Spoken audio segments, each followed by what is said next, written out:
de Deus. Sabe, eu gosto muito de todas as canções que nós cantamos, mas essa última fala profundamente comigo, porque ela foi uma canção, ela já tem muitos anos, e essa canção foi uma das que mais queimou meu coração alguns anos atrás, porque eu entendo que essa canção tem que falar comigo da mesma forma que eu falo com Deus quando eu a canto. Eu canto essa canção e entendo que ela é uma declaração a Deus que nós queremos voltar ao primeiro amor. E que nós precisamos voltar ao primeiro amor como era na antiguidade, quando nós nos convertemos. Quando nós declaramos que estamos agora salvos, então nós o amamos, e aí nós cantamos essa canção com o coração queimando. E eu quero declarar isso, seu coração queime de amor por Jesus, que o seu coração realmente, sabe, seja despido de toda a religião, de toda a dor, de todo o abandono, e seja consumido pelo amor. Afinal de contas, sabemos que Ele nos ama. Agora nós precisamos amá-lo como Ele quer que o amemos. Eu quero te convidar a abrir a sua Bíblia no livro de João, no capítulo 14. João capítulo 14. Nós vamos ver um diálogo poderoso acontecendo entre Jesus, Filipe, Tomé, e João registra isso. João está lá ouvindo esse diálogo e João está escrevendo tudo o que está presenciando. E é interessante que esse diálogo vai começar a partir de uma experiência que Jesus e seus discípulos tiveram. E Jesus vai dizer aos seus discípulos que Ele é o caminho. E no final desse diálogo, espantosamente, Jesus vai falar uma frase que parece que não tem nada a ver, porque os versículos seguintes, Jesus estará falando sobre o envio do Espírito encorajador. Mas vamos ler. Diz assim, você pode abrir a sua Bíblia em João capítulo 14, e diz assim: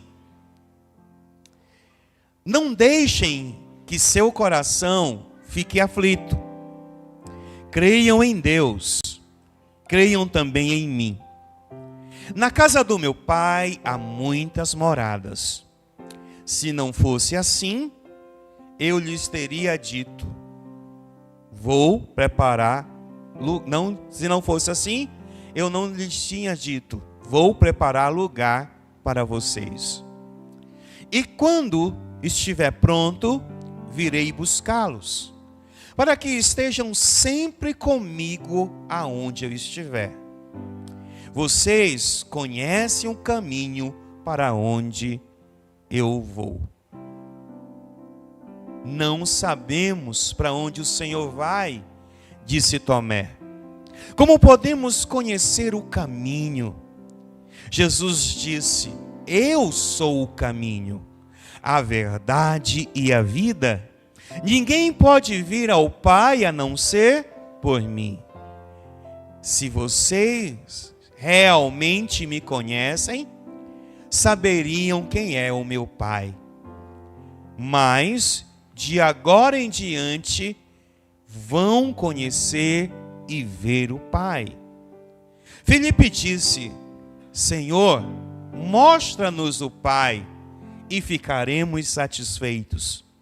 Jesus respondeu, Filipe, estive com vocês todo este tempo e vocês ainda não sabem quem eu sou? Quem me vê, vê o Pai. Então, por que me pede para mostrar o Pai? Você não crê que eu estou no Pai e o Pai está em mim? As palavras que eu digo não são minhas, mas de meu Pai que permanece em mim e realiza suas obras por meu intermédio. Apenas creiam que eu estou no Pai e o Pai está em mim. Ou creiam pelo menos por causa das obras que vocês me viram realizar. Eu lhes digo a verdade: quem crê em mim fará as mesmas obras que tenho realizado, e até maiores, pois eu vou para o Pai. Vocês podem pedir qualquer coisa em meu nome, e eu farei, para que o Filho glorifique o Pai. Assim, peçam qualquer coisa em meu nome, e eu farei. Aí no versículo 15, após tudo isso, Jesus diz aos discípulos: se vocês me amam, obedeçam os meus mandamentos. Aí está o checkmate desse diálogo.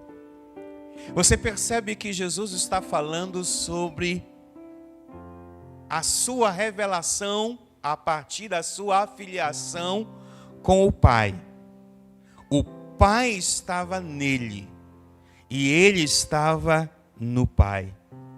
Jesus vai construir um diálogo a partir de algumas indagações dos seus discípulos. Essas indagações, talvez questionáveis por alguns, mas simplesmente para mim, indagações reais e persistentes e pertinentes. Eles queriam ver o Pai. Só que talvez dentro daquele mover todo que Jesus estava vivendo, eles estavam mais prestando atenção em algumas coisas importantes, mas não tão importantes. Jesus vai dizer a eles: eu sou o caminho, eu levo ao Pai. Jesus vai dizer a eles que a convivência deles com Jesus ainda não tinha feito, de fato, uma evidência para eles. Não era uma evidência concreta. Aí Jesus, após todo esse diálogo, Filipe, Tomé e tantos outros que estavam ali, eles começam a pensar. E aí Jesus deixa uma indagação para eles. Jesus deixa uma revelação para eles. Se me amais, guardem os meus mandamentos. Sabe, talvez essa seja a grande interrogação dos dias atuais. O quanto nós amamos a Jesus. Nós acabamos de cantar, queremos voltar ao primeiro amor. Isso quer dizer que, de uma forma ou de outra, você cantou e liberou uma palavra dizendo: eu quero de volta ao primeiro amor. E se eu quero o meu primeiro amor, Jesus nos diz: se você me ama, guarde os meus mandamentos. Os mandamentos que eu deixo com o meu testemunho, o mandamento que eu deixo com a minha vida e o mandamento que eu deixo na minha relação com o Pai. Interessante você pensar nisso, porque estes versículos, e principalmente o versículo 15, expressa algo direto e significativo. Jesus está falando aos seus discípulos, enfatizando a importância de demonstrar amor por Ele. Você e eu precisamos demonstrar o amor que temos por Ele, não só em canções.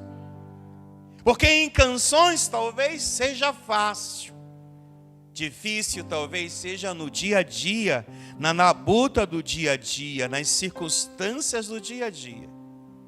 Por isso, eu quero te ensinar algumas coisas hoje. Se você me permitir te ensinar algumas coisas hoje, sobre quais são os mandamentos que nós temos que guardar se amamos a Jesus.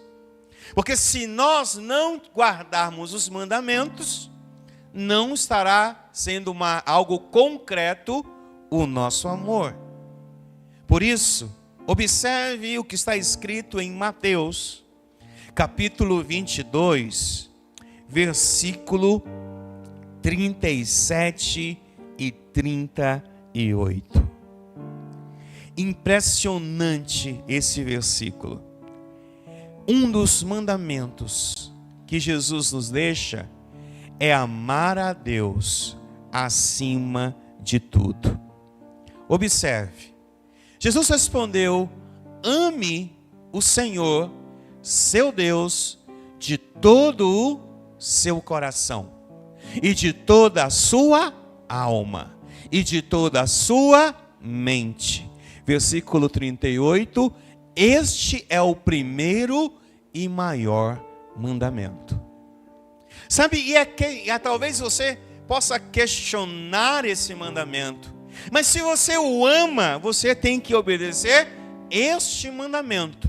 E este mandamento nos diz que o centro de nossas vidas, que o lugar central de nossas vidas não pertence a alguém ou alguma coisa qualquer, pertence ao Senhor, nosso Deus. Pertence a Adonai, Yahvé, pertence ao El Shaddai, pertence ao primeiro e único, pertence ao Senhor de toda a glória. E nós devemos amá-lo.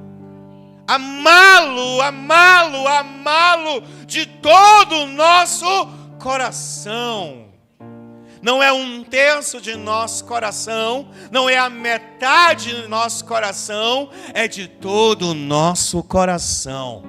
Talvez você entenda hoje, quando cantamos, que queremos que o nosso coração esteja apaixonado, porque o canto da igreja, o canto da noiva, incendeia meu coração para mim te amar.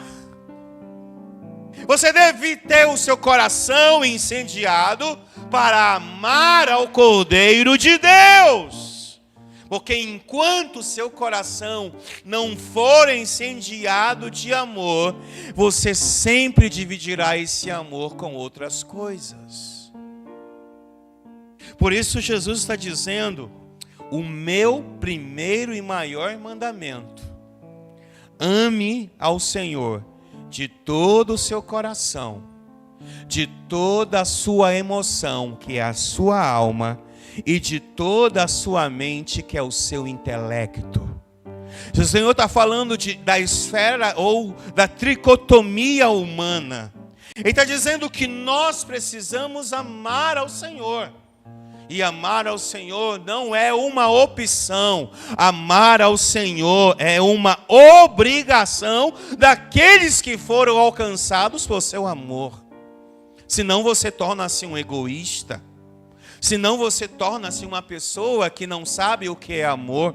Porque o amor sempre será uma mão dupla. Eu amo e sou amado. Ou eu sou amado e amo. E Deus amou você primeiro. E espera que você devolva este amor em todas as esferas da sua vida.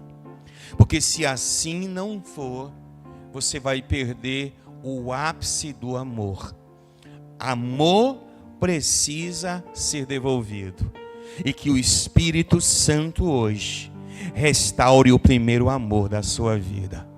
Que Ele incendeie seu coração, que a noiva cante apaixonada, que a noiva esteja debaixo de uma unção apaixonante, e que a noiva não desista de amá-lo, mesmo se as circunstâncias forem difíceis, porque amamos a Ele, não pelo que Ele pode fazer, mas pelo que Ele fez naquela cruz por nós. O amamos porque perdoou os nossos pecados. Amamos porque Ele nos deu uma nova vida em Cristo.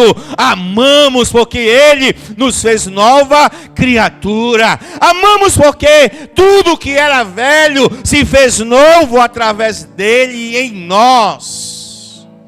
Por isso o amamos. E você precisa reconectar esse amor dentro da sua vida. Sabe, uma segunda coisa que eu poderia te dizer, que é um mandamento que você e eu devemos guardar, está no mesmo capítulo 22, só que agora no versículo 39. Olha só o que ele está dizendo. Primeiro ama a Deus acima de tudo, e depois ama o teu próximo como a si mesmo. Ah, pastor, mas isso é difícil.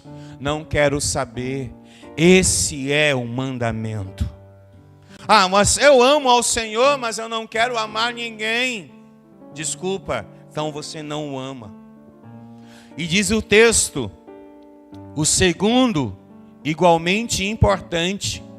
Ele não despreza o primeiro quando diz que o primeiro é o maior mandamento. E o primeiro, ele fala agora que tão igual quanto o primeiro é o segundo, que é ame seu próximo como a si mesmo.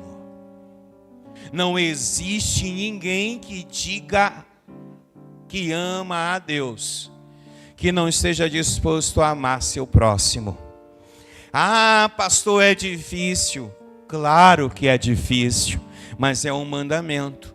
Você não tem opção de dizer não. É uma aliança, você não tem opção de dizer eu não posso, não quero cumprir esta parte. Mas você diz que você o ama, então se você o ama, ame seu próximo.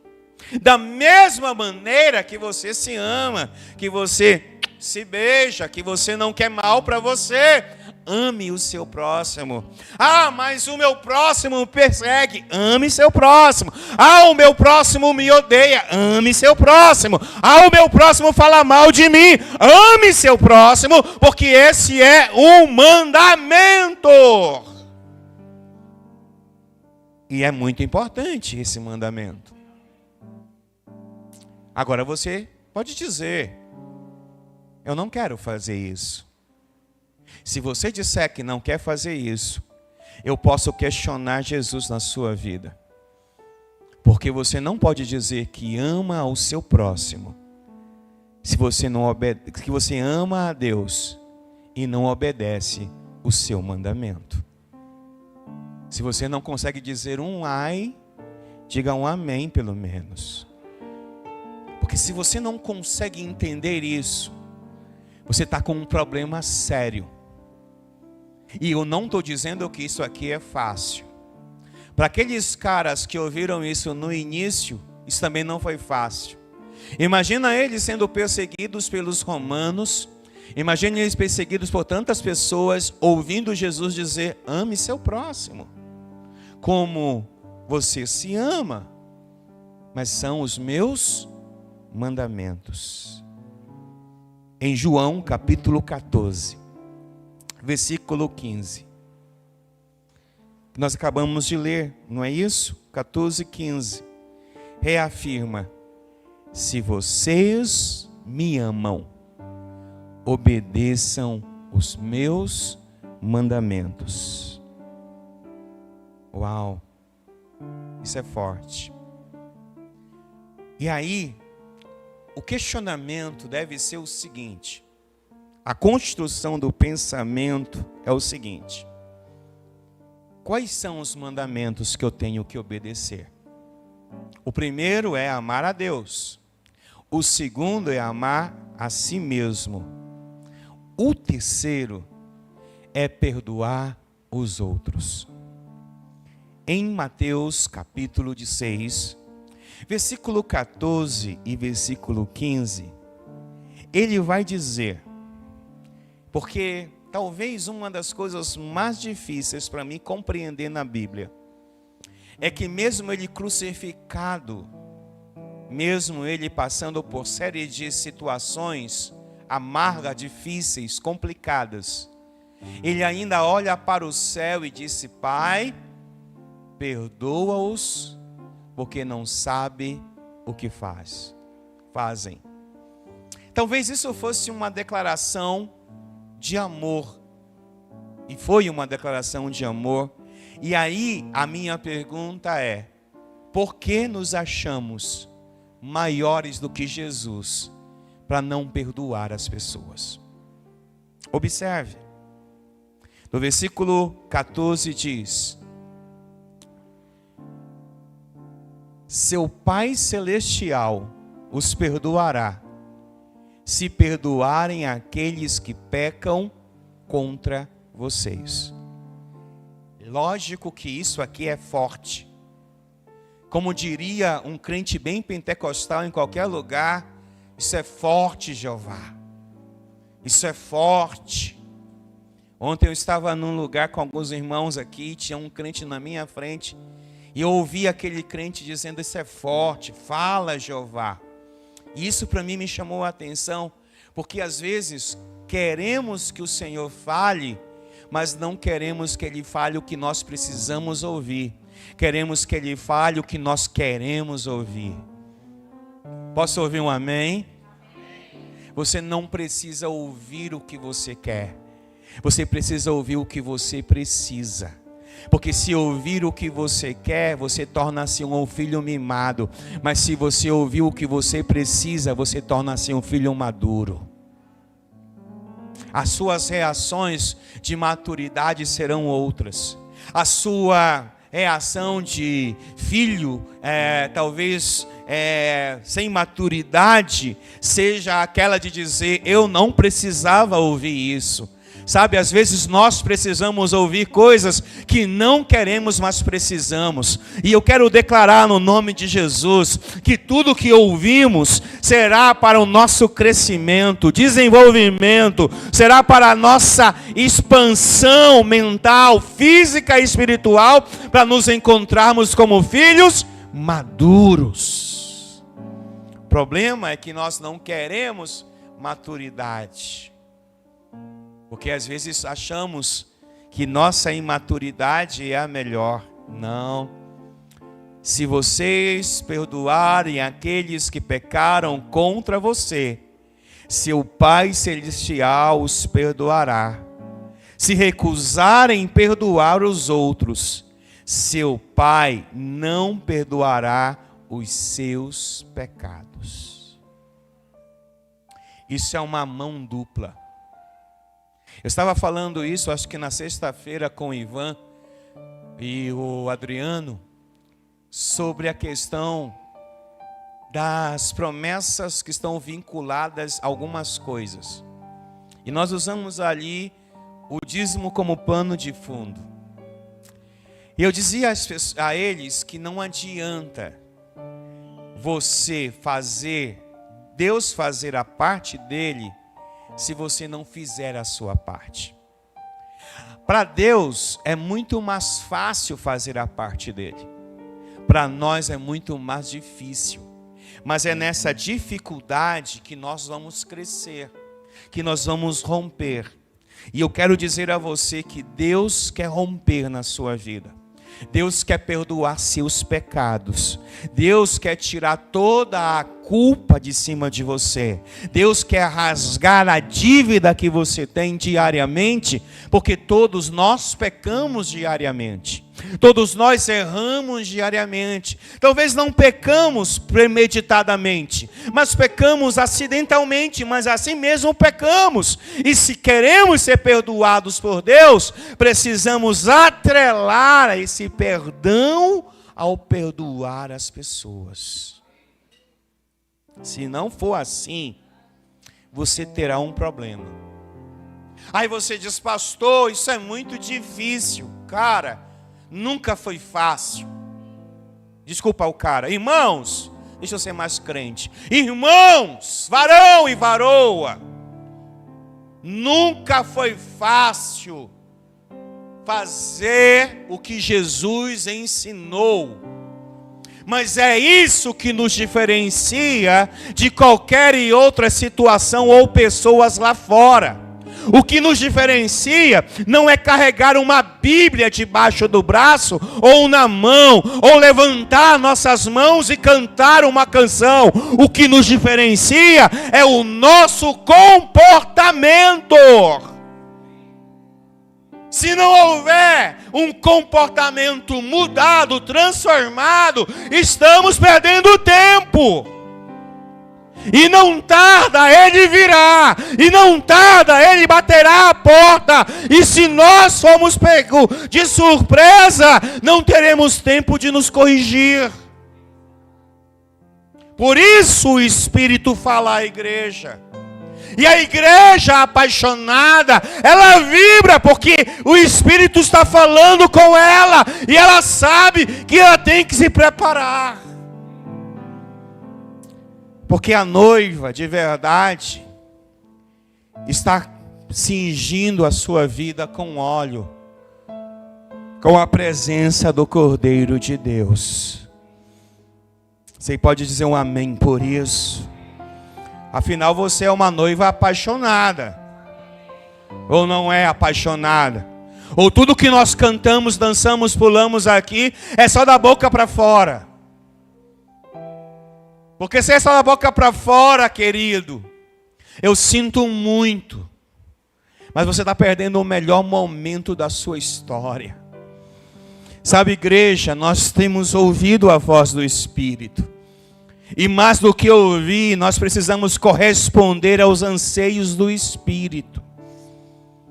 Porque senão, perderemos o foco do que fomos chamados para fazer.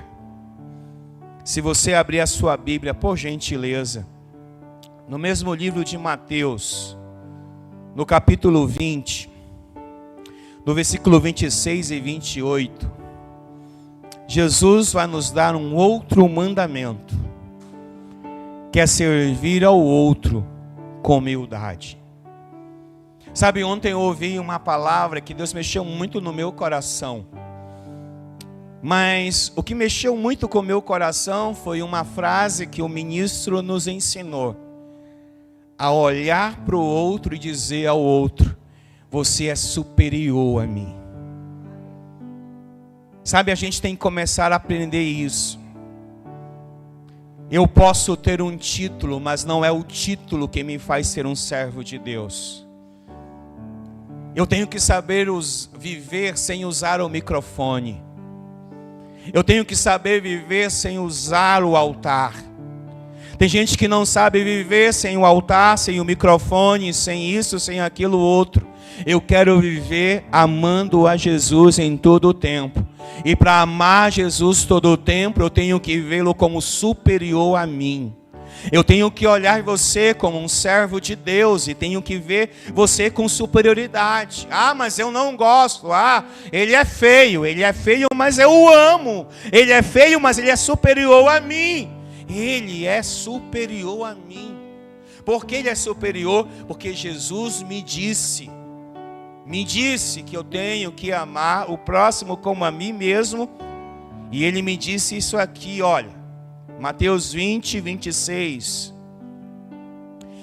Entre vocês, porém, será diferente. A marca do povo de Deus é ser diferente. Eu profetizo diferença aqui essa noite. Eu profetizo gente diferente em todas as áreas de atuação. Gente que marcará a sua geração com uma unção de diferença. Diferença no amor, diferença no intelecto, diferença no conhecimento, diferença em tudo, porque o diferente é aquele que Deus está chamando nessa geração. Ele está dizendo: porém, será diferente com vocês, centro cristão da família. Porém, centro cristão da família, saiam da normalidade. Saiam da construção da normalidade. Sejam diferentes no agir, no falar. E ele vai continuar. Seja diferente. Quem quiser ser o líder entre vocês, que seja o servo. Posso ouvir um amém hoje, igreja? Pelo menos para isso. Você não será líder por ser líder, você será um líder por ser servo. Servir é uma habilidade, um dom de Deus na sua vida. antes de qualquer título, tenha o maior de todos os títulos: eu sirvo a Deus. Eu sirvo a Deus e consequentemente eu sirvo meus irmãos, porque se eu amo a Deus servindo os meus irmãos. Versículo 27, por gentileza. E quem quiser ser o primeiro entre vocês, que se tornem escravos. Escravos de quem? Faça uma interpretação do texto. Escravos de quem? Se ele falou que para mim ser um líder, eu tenho que servir quem? Quem eu tenho que servir? Será que é o Senhor ou o meu irmão? Será que eu tenho que ser escravo do Senhor ou do meu irmão? Interprete o texto. Versículo 28, por gentileza. Pois nem mesmo o Filho do Homem veio para ser servido, mas para servir e doar sua vida em resgate de muitos. Então, se eu o amo, eu preciso amar as pessoas e servir aos outros com humildade. Talvez nos dias atuais eu esteja chamando o maior palavrão do mundo quando eu digo a alguém dentro da igreja: seja mais humilde. Quebre a sua cerviz. Jogue seus títulos diante das pessoas. Relendo o Apocalipse esses dias, eu percebi que existem pessoas no céu que jogaram as suas coroas diante de Jesus. E eu percebo que Jesus quer levantar uma igreja apaixonada, ataviada, cheia de fogo, cheia de poder, cheia de unção, mas uma igreja que seja humilde. Uma igreja que não tenha o seu pronome ou o seu nome estampado em lugares, ou as suas frases de efeito, mas que tenha a característica de Jesus, que dê a sua vida por outros, que entregue a sua vida em serviço, que seja um resgatador de vidas. Porque se não houver isso em nós estamos rasgando a Bíblia, estamos rasgando com tudo que aprendemos. Venha a nós o teu reino e seja feita a tua vontade. Isso é desafiador, porque amamos, então obedeçam aos meus mandamentos. Porque se você diz que me ama e não obedece meus mandamentos, você não me ama. E não é eu que estou dizendo isso. Queria eu te dizer que Deus te ama tanto que não se importa com a tua obediência, mas eu não posso dizer isso. Eu não posso te dizer que Deus te ama tanto e Ele quer só meia obediência de você. Eu não posso dizer isso. Sobre mim está o peso de uma glória, sobre mim está um peso de responsabilidade. E eu preciso tratar isso com toda a responsabilidade possível. E eu, como parte do corpo de Cristo, eu não posso dizer a você que existe aqui uma abertura para você obedecer pela metade. Ou você obedece, ou você não obedece. Ou você ouve e deixa isso chegar no seu coração e corresponde a essa mensagem, vivendo uma prática do evangelho real. Desculpa. Ou vive uma prática do evangelho ideal, ou você viverá o real. Porque o evangelho real é um evangelho totalmente diferente do ideal esses dias. Se você olha para o evangelho ideal da Bíblia, você vai ter uma surpresa incrível. Mas o evangelho real que a igreja do Senhor vive hoje é um evangelho de egoísmo puro. É um evangelho de soberba pura. É um evangelho onde nós nos achamos melhor do que qualquer pessoa nessa terra. É um evangelho que olhamos para qualquer pessoa que não comunga da mesma fé que a gente, e a gente aponta o dedo e diz que é filho do diabo, que não presta, que isso, aquilo, outro. O mesmo amor que me alcançou é o mesmo amor que vai alcançar qualquer pessoa nesta terra, porque eu sou portador, porque nós somos portadores do amor que muda o mundo, do amor que muda pessoas. Como ouvirão se não há quem pregue o amor?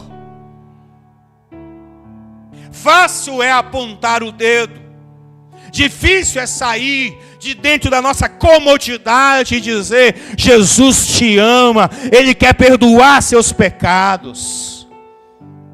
Mas a gente acha melhor do que alguém, porque a gente tem um carro, uma casa, porque a gente tem uma roupa bonita. Não, a gente não é melhor do que ninguém. Nunca foi, não é e nunca será. Porque só temos o que temos porque foi Ele que nos resgatou primeiro.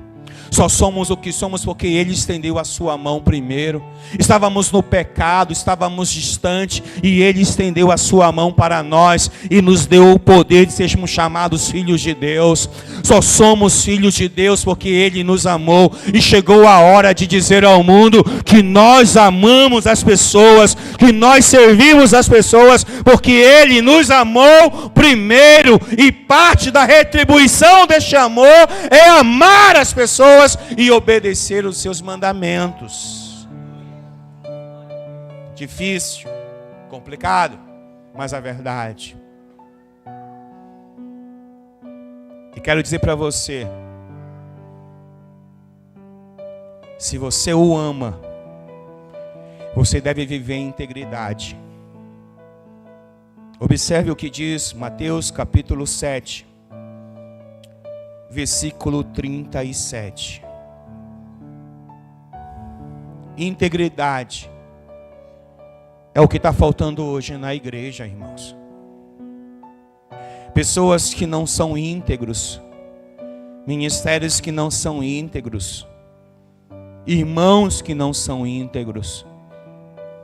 Ele vai dizer à igreja, aos seus irmãos ali, aos nossos irmãos, Mateus 5,37, ele diz: digam apenas sim, quando for sim, e não quando for não. Tudo o que for além disso procede do inimigo. Sabe por que está falando isso? É porque ele previa que muitos de nós seríamos aqueles que compram e esquecem que compramos. Aqueles que prometem e esquecem que prometeram.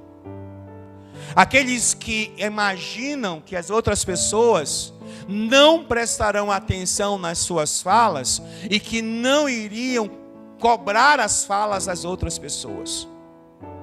Ou nós aprendemos a ser íntegros como um mandamento, ou continuaremos andando em círculos. A integridade é uma chave de prosperidade sobre a igreja. A prosperidade da igreja não virá apenas com campanhas de prosperidade, mas virá sobre a igreja com integridade. Porque contra o princípio da integridade não podemos combater. Ou o princípio nos quebra, ou somos quebrados pelo princípio, e eu não quero ser quebrado por falta de fidelidade a princípios. Enquanto formos quebrados, não prosperaremos, irmãos. E eu quero dizer a você essa noite: seja alguém íntegro. Tenha integridade no seu agir, no seu falar. Tenha integridade com as pessoas que você conhece. Irmãos, para de fingir que você não está lembrando das coisas.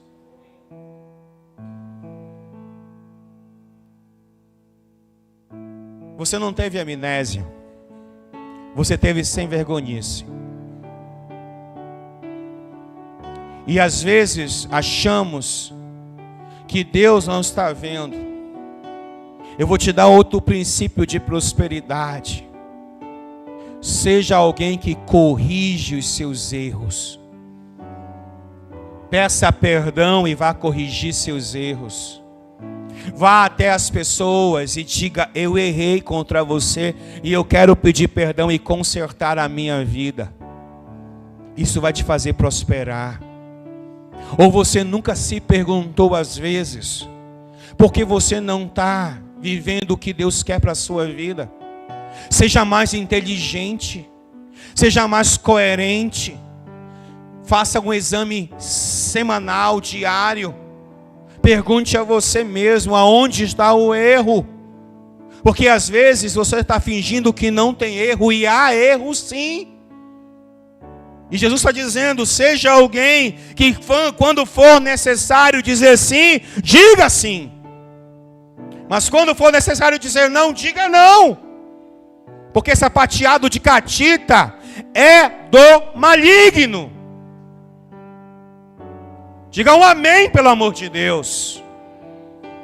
Porque se nós não olharmos para nós, não adianta olhar para os outros e apontar os erros. Corrija a sua vida. Ainda há tempo de correção. Ainda há tempo de aprumar a sua vida. Ainda há tempo de ver algumas coisas acontecendo. Ainda há tempo de você ver a glória do Senhor estendendo-se sobre a sua casa. Mas para isso haverá uma necessidade de correção, de integridade. A vida é sua. A vida é sua. Você sabe como a administra, não sabe? Eu espero que saiba. Como seu pastor, eu só posso dizer a você algumas coisas quando você me permite dizer. Se você não me permite dizer, eu também não vou falar. Mas é muito nítido algumas coisas que eu vejo. E eu vejo algumas coisas, não é porque você não é uma boa pessoa, é porque você quebrou princípios. E quando se quebra princípios, os princípios quebram com a gente. Ou você nunca pensou nisso? Ou você nunca analisou isso na sua vida? Ou você nunca olhou para a sua vida e procurou saber por que as coisas não estão dando certo? Ou você é daqueles crentes que já estão dizendo: é assim mesmo, eu nasci para isso, eu nasci para aquilo. Ei, os pensamentos que Deus tem a nosso respeito são bons, são maravilhosos. Deus não quer nos ver sofrendo, Deus não quer nos ver dando soco em ponta de faca, Deus não quer nos ver rodando em círculos, mas em toda a Bíblia, tudo o que acontece com o homem é uma decisão do homem. Cito sempre nesse altar que existem duas portas: as portas da bênção e da maldição. Deus deixou isso claro em Deuteronômio. Ele diz assim: as portas estão aí à disposição, mas as escolhas, ou a escolha, não é minha. A escolha não é minha, a escolha é sua. Você vai escolher que porta você vai entrar. E a porta que você vai entrar necessitará de uma decisão. A decisão de ser abençoado ou de ser amaldiçoado, a decisão é sua. Não culpe Deus. Não culpe o pastor Marcelo, a profetisa Cristiane. Não culpe o centro cristão da família. Não culpe ninguém pelas causas de tudo que você está vivendo, se você está debaixo de uma maldição que você mesmo provocou. Porque quando você provoca, você atrai. E quando você atrai, você caminha debaixo disso. E às vezes é muito mais fácil a gente culpar pessoas. É muito mais fácil a gente culpar o governo, culpar a estrutura, culpar... Não culpe ninguém, não. Seja íntegro. Se você tem um culpado, e esse culpado é você, assuma a sua culpa. Assuma a sua culpa. E corrija o seu caminho. Pastor, que palavra, hein?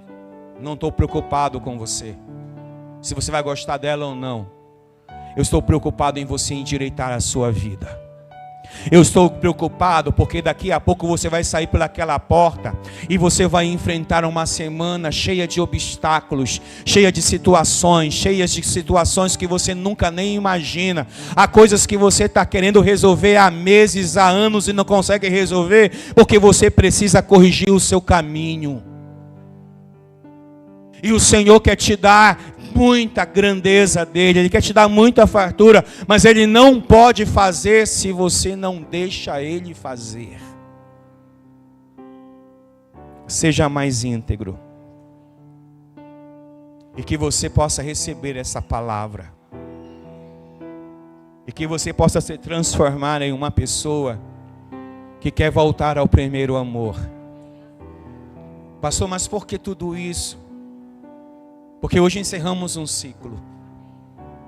E nesse ciclo que nós falamos de amor, você entendeu que Ele te ama. Mas você precisa entender que você precisa amá-lo.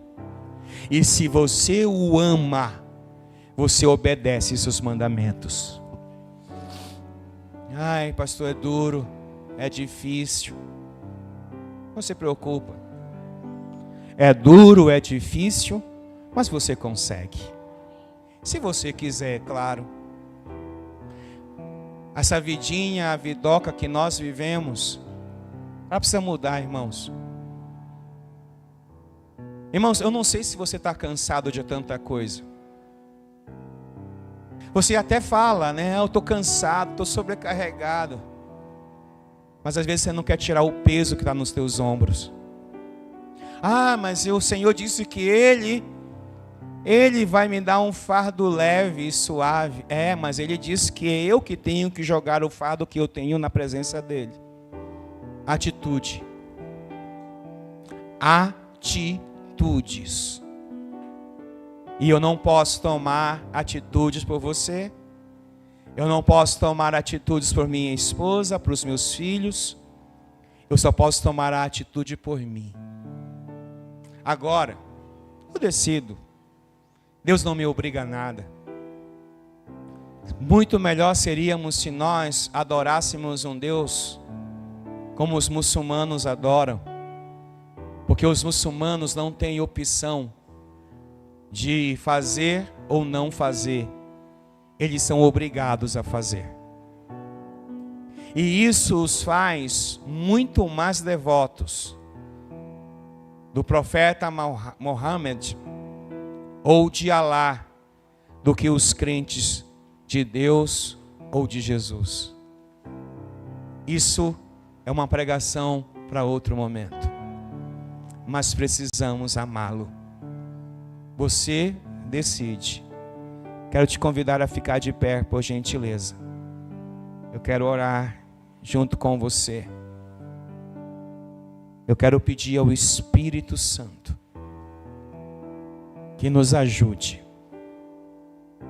Que nos ajude.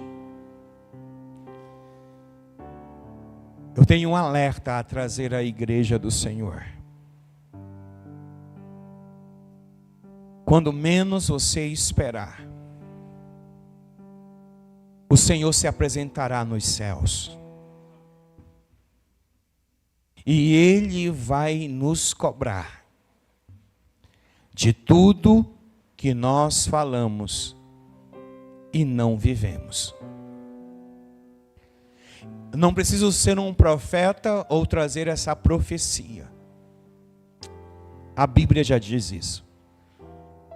Que cada um de nós dará conta da sua própria vida.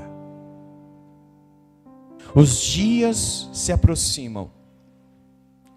E eu preciso que você entenda isso com todo o seu coração. Que você o ame de todo o seu coração. O ame de toda a sua mente. O ame com toda a sua força. Está na hora de você se despir de um conjunto de atos religiosos que você se esconde. Você não é um fariseu. Você é um adorador de Cristo. E por adorá-lo e por amá-lo, você precisa obedecê-lo. E olhar para as estruturas e as instruções que ele deixou. E no mínimo, ser fiel a isso. Mas eu quero te dizer mais uma coisa. Deus quer que você viva uma dimensão maior. Porque há uma promessa. Que antes que o grande dia venha, haverá um reavivamento da sua igreja. Haverá um avivamento, haverá um derramar do Espírito Santo. E esse derramar do Espírito Santo vai incendiar a igreja. Nada mais, nada menos do que o amor brotará novamente. O amor pelas almas, o amor pelas curas, o amor pelas libertações, o amor pelo Espírito Santo. Haverá um derramar, haverá um derramar. Mas para quem será esse derramar? Para os obedientes. E se você é um obediente e está aqui, prepare-se. Ele vai encharcar seu coração de amor.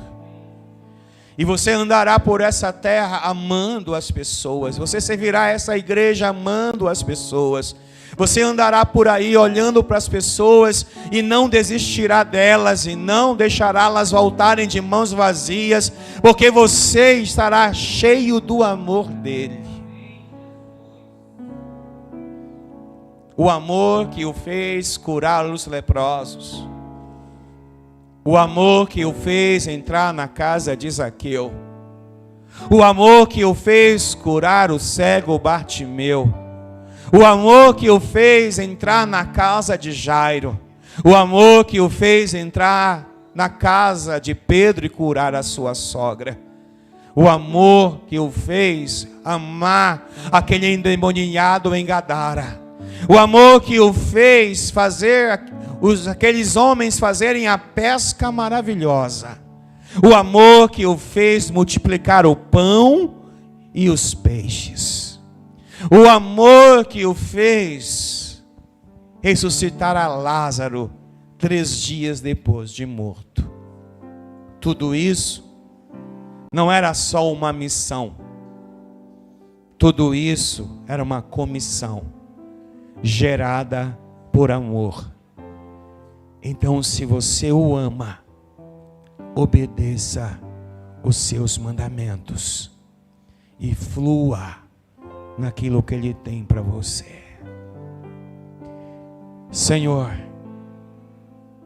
eu oro essa noite como eu nunca orei antes sobre esse tema. Estão aqui teus filhos e tuas filhas, homens, mulheres, jovens, adolescentes, crianças, homens e mulheres que podem fazer coisas maiores do que o Senhor fez, não por causa de serem membros de uma igreja, mas porque te amam. E os que te amam obedecem seus mandamentos. Os que te amam estão se despindo do seu próprio eu. Os que te amam deixarão tantas coisas para fazerem aquilo que o Senhor quer que seja feito.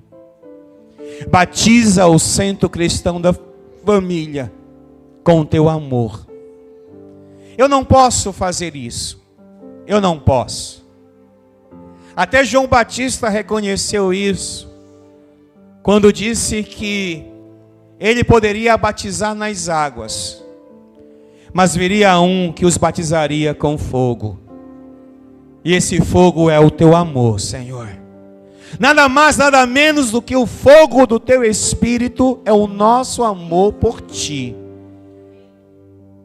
De uma forma real e poderosa. Nos dá coragem, Senhor.